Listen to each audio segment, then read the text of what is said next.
Allô les artistes! Aujourd'hui, on va au-delà des nuages. Je vais utiliser mes crayons de cire aujourd'hui. Et toi aussi, peut-être, les as-tu apportés de toutes les couleurs? On fait une technique de frottis qui va tout aussi bien avec les crayons de bois d'ailleurs. Alors, si tu as l'un ou l'autre, ça fonctionne super. On n'aura pas besoin du crayon à mine aujourd'hui. On va commencer, je te montre tout de suite, d'accord? On va faire une portion de casse-tête aujourd'hui. Oui, à partir de ceci, tu vas voir la texture que ça donne. Ça donne un petit volume ici. Eh bien, à partir de cette surface-là, on va faire de la magie. Alors, ça va être une étape très importante. Tout de suite, il y en a qui connaissent la fable de Jacques et le haricot magique. On est plusieurs, n'est-ce pas? Moi, je la connais très bien aussi. On me l'a racontée souvent. C'est une fable qui a 300 ans. Savais-tu ça? 300 ans, c'est pas étonnant qu'on la connaisse bien. Je t'en parle parce qu'il y a des choses mystérieuses dans cette fable-là. Et entre autres choses, il y a un château dans le ciel, justement. Tu sais, c'est l'histoire d'un garçon, Jacques, qui va échanger des fèves et qui va contre sa vache, contre la vache de la famille. On est dans une autre époque. Et puis cet enfant-là va prendre une fève et puis il va la planter dans le sol. Et puis qu'est-ce qui se passe? Elle est magique. Il y a un énorme plant de haricots qui pousse, qui perce les nuages et qui s'en va jusqu'au ciel. Jacques grimpe et trouve le château d'un ogre, un ogre assez douteux, un ogre pas recommandable, qui fait un peu peur. Mais il y a toutes sortes de choses qui se passent dans ces châteaux-là, des châteaux imaginaires qui se passent au ciel comme ça. C'est très, très spécial. Peut-être ça peut te donner des idées, parce que toi et moi, on s'apprête à en faire un, et peut-être se cache-t-il des détails dans ton projet qui vont ressembler à ça. Peut-être, comme dans Jacques et l'haricot magique, il va avoir une oie qui pond des œufs d'or. Peut-être il va y avoir des œufs d'or dans ton château. On dirait que je suis allée, hein? Ben aujourd'hui, il n'y a pas que moi qui s'en va dans ce monde enchanté. Et je te parle aussi d'une autre histoire juste avant de commencer, parce que vraiment, des châteaux au ciel, il y en a toutes sortes. Il y en a de toutes sortes qui sont même très connus. Qui a entendu parler des voyages de Gulliver? On est à peu près dans les mêmes époques. Je te montre. Ici, c'est une histoire qui a été faite en 1726. Et puis, regarde ici, on a une île flottante. Ça, c'est une île flottante sur un socle de cristal parce que ça protège un moteur. Tu vois, là, on a un château qui est sur un moteur ici et ça traverse le ciel. Et puis, qui habite? Qui habite? Tu peux te poser cette question-là. Qui habite dans ces châteaux-là? Eh bien, dans le cas de la ville de Laputa, qui est dans les cieux, ce sont des gens, des scientifiques, qui sont très sophistiqués, mais très supérieurs, et qui prennent des décisions, parfois même de jeter des pierres en bas, si ça leur chante. Moi, je ne sais pas si ton château va être aussi dangereux, mais en tout cas, je vais conseiller à Gulliver de s'en aller de là. Si tu es prêt, on décolle tout de suite. Je trouve que ça s'ennuage un peu, là. Ah oui, c'est en train de s'ennuager. Ah oui, vraiment, là. On y va?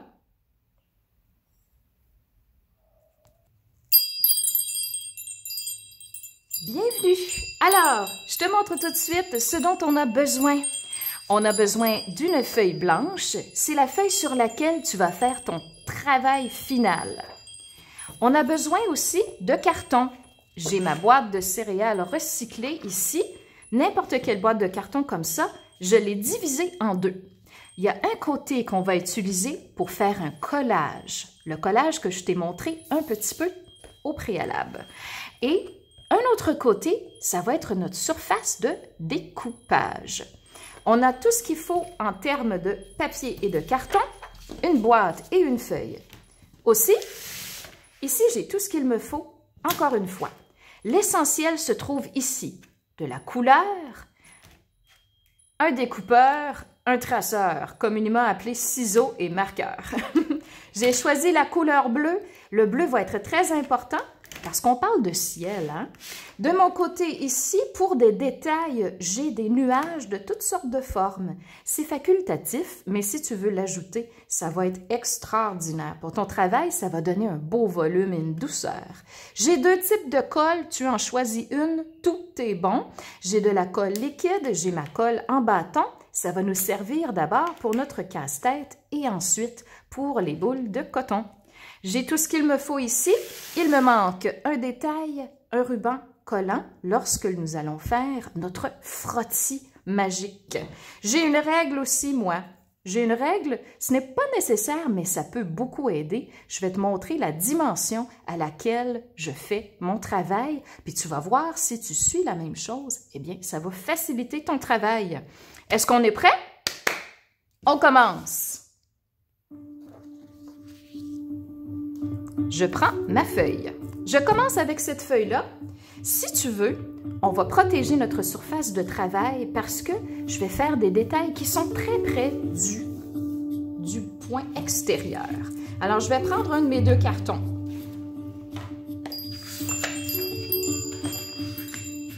Comme ceci. Et je commence tout de suite. Je prends mon marqueur bleu. Ça peut être n'importe quelle sorte de crayon, mais le bleu est très important. On se fait un plancher céleste. On se fait donc un plancher d'azur environ 5 cm. Environ 5 cm de ciel. C'est le plancher de notre château tantôt.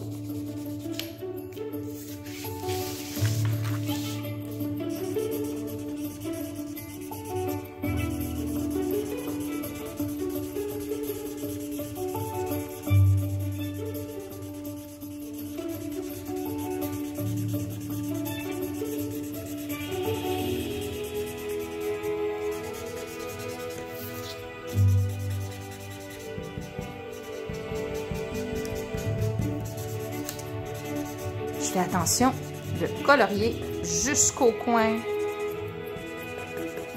Ça fait une grande surface pleine.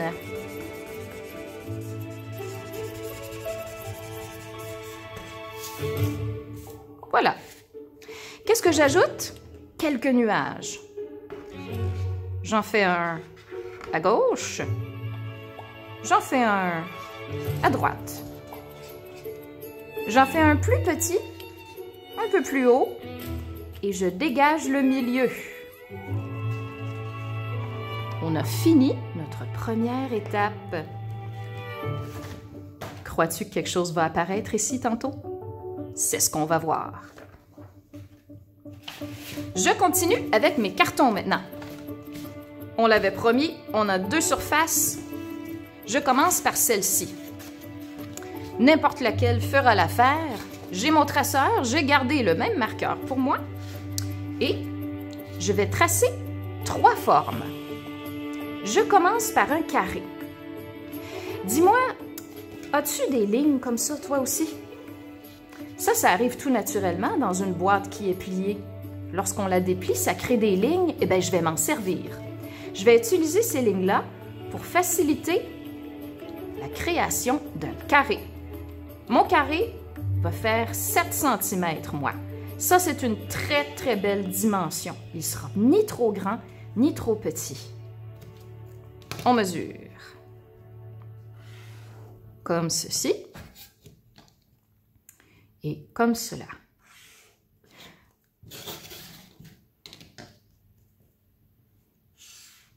J'ai un premier carré. On continue? Oui? On continue. Un deuxième carré. Je t'ai bien promis 3 formes. Ça veut dire qu'on a presque fini déjà. C'est un casse-tête assez facile qu'on se fait. Mais tu vas voir, il va devenir très beau. 1, 2. Il me reste une forme. Je vais tourner ma feuille et je vais faire un triangle. Très allongé.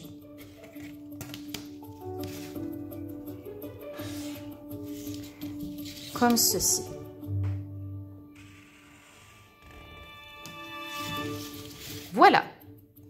que j'ai ici? J'ai un triangle isocèle.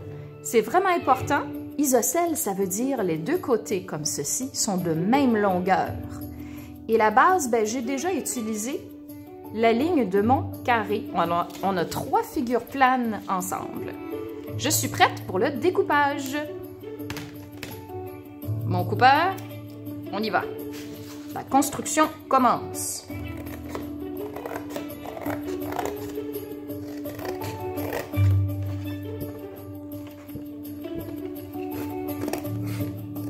N'oublie pas que la magie d'être rassemblé virtuellement comme ça par vidéo, c'est que tu peux appuyer sur pause à tout moment pour aller chercher du matériel ou alors pour y aller à ton rythme.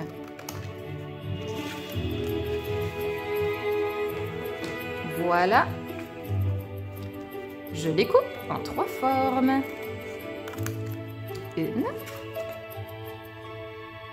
2 et 3. J'ai pas fini. Maintenant, je reprends mon traceur. Et on va multiplier tout ça par 2.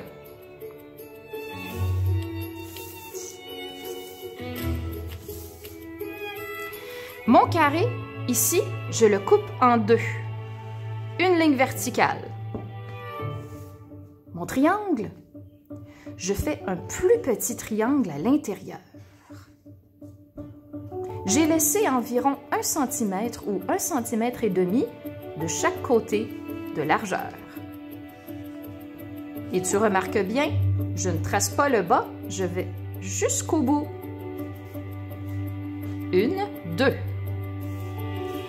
Celui-ci, on trace une porte. On va diviser environ en 3 parties égales. 1, 2, 3 parties égales. On ne touche pas en haut et on va fermer. 1, 2, 3 lignes. J'ai tout ce qu'il me faut pour faire mon château. Une ligne, 2 lignes, 1, 2, 3 lignes. 1, 2 et 3. Prêt pour le découpage? On y va. Concentre-toi bien.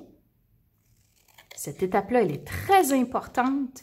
Si tu as la chance d'avoir quelqu'un qui peut t'aider dans ce découpage-là, tant mieux. Mais je crois qu'on est des experts. Et puis, ce sont des lignes droites.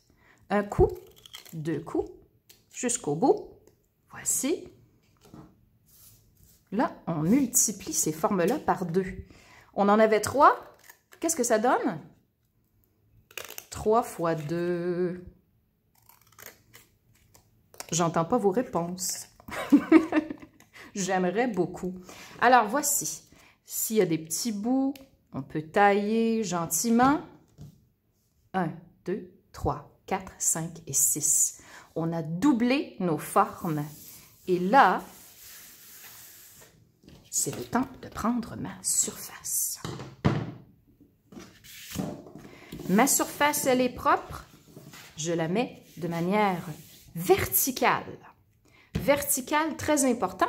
Et je vais faire mon château à peu près au centre. Es-tu prêt? On assemble notre casse-tête. Pour cette étape-ci, tu auras besoin de colle. Moi, je vais chercher la mienne.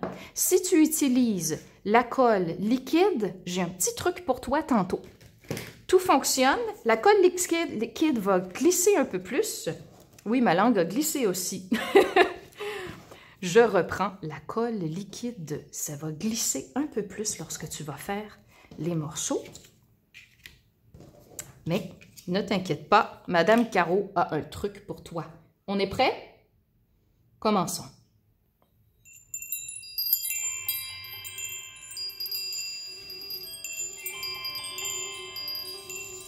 Les morceaux se placent pour faire un superbe château en quelques coups de ciseaux. Je colle.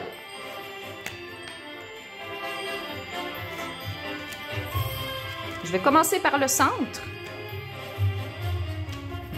Ça va m'aider à le mettre bien au milieu.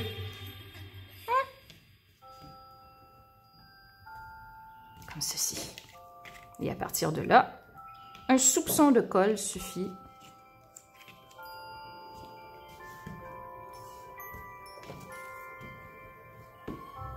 Je mets mes 2 tours.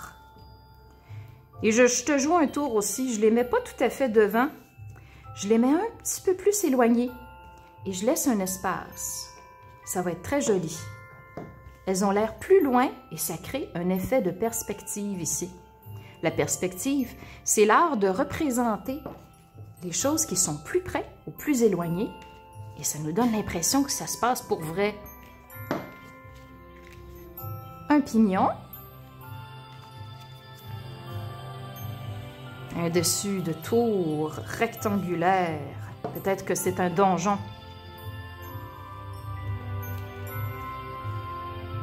Voici. J'ai la base de mon casse-tête.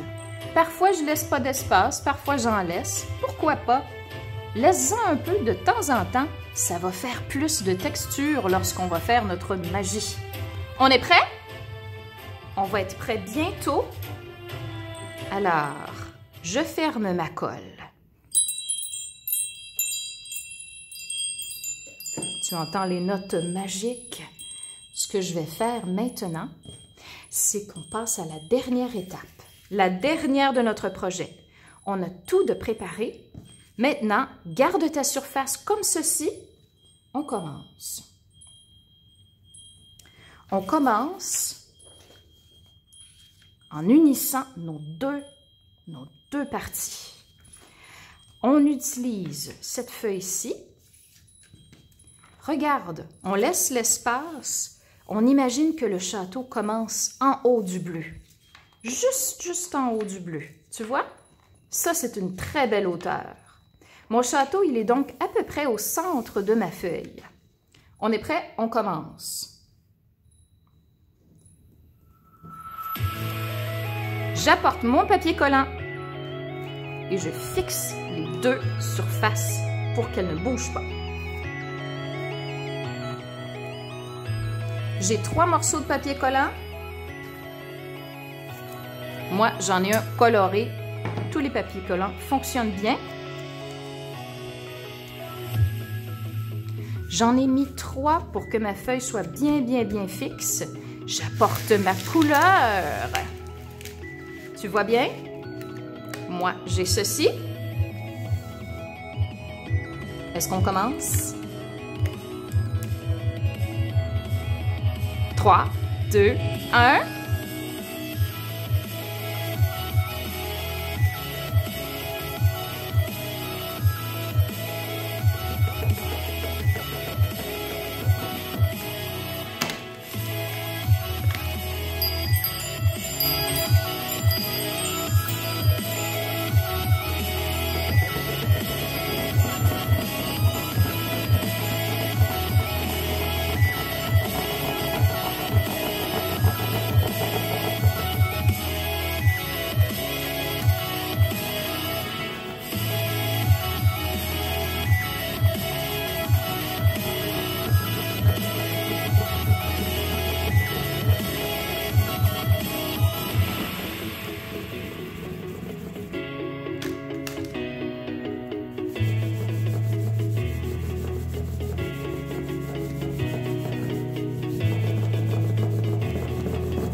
Tu vois le relief que ça fait. Tu peux toucher, on sent le château, même les yeux fermés. J'ajoute des détails. À ton tour de jouer.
Tu peux ajouter des dragons, des fées, des vaisseaux spatiaux, pourquoi pas?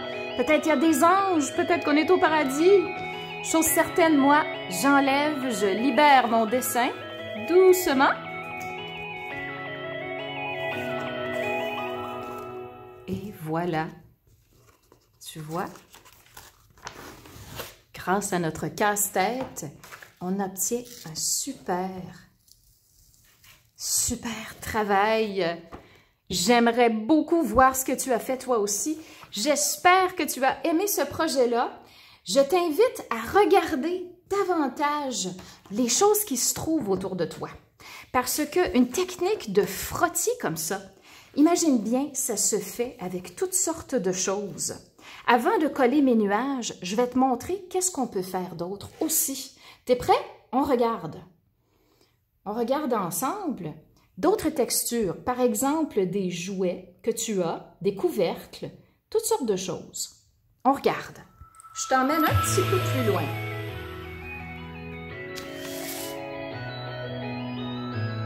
Imagine des grilles, des couvercles. Et c'est la même technique. Tu déposes ta feuille et tu frottes pour révéler les couleurs. Si c'est pas génial, ça? C'est le moment de mettre les nuages maintenant. On se redirige. J'y vais. J'étire mes nuages comme ceci.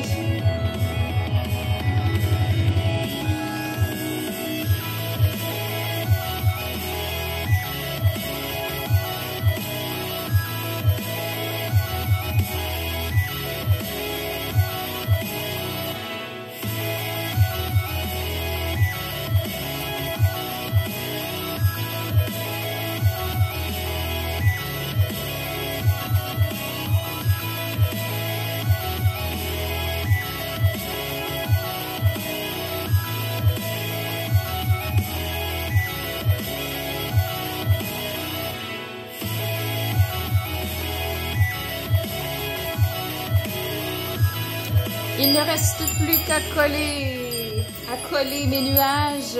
Tu auras compris, si tu as ces boules de coton, tu vas pouvoir faire un beau travail comme celui-là. Voici. Je te montre une autre version, celle-ci qui est faite au crayon de bois.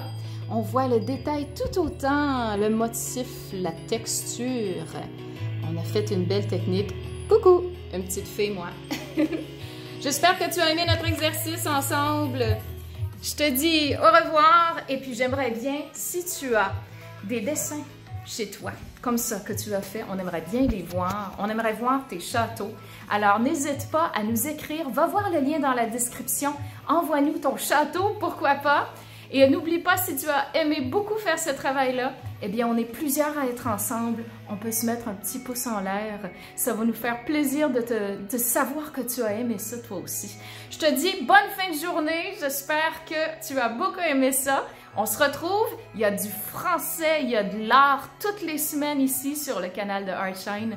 On se retrouve toutes les semaines si tu le veux. Toi et moi, on se retrouve bientôt aussi. Bonne fin de journée!